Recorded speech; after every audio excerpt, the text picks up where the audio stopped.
The Labour Party had tabled an amendment to the government's Brexit plans, but it was rejected by MPs on Tuesday night. The party wanted Prime Minister Theresa May's Brexit deal to include a permanent customs union with the EU.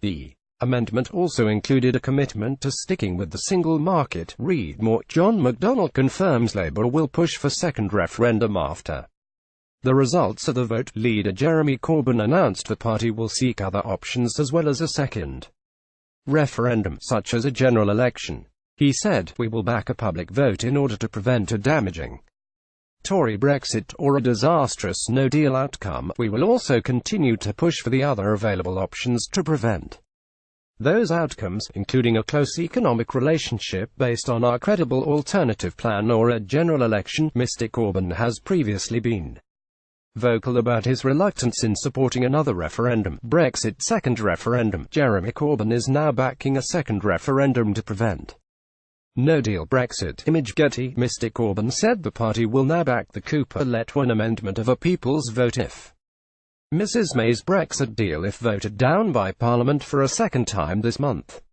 He said this will prevent the UK leaving on March 29 without a deal over the future relationship with the EU. Speaking at the Parliamentary Labour Party meeting at the start of the week, Mr. Corbyn said, "The Prime Minister is recklessly running down the clock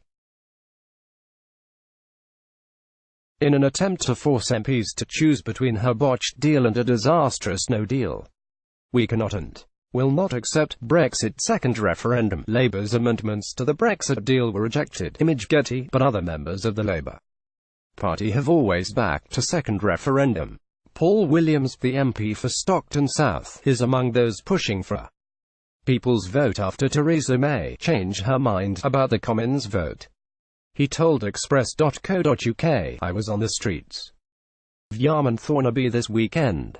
It was clear that now we know what Brexit actually looks like, as opposed to the fantasy described during the referendum. Many people see this very differently. The majority of people in Teesside now want a final say. Parliament is in deadlock and the government can't govern. We need to give the public a final say with a people's vote before the Prime Minister has a chance to embarrass our country even further." Brexit second referendum.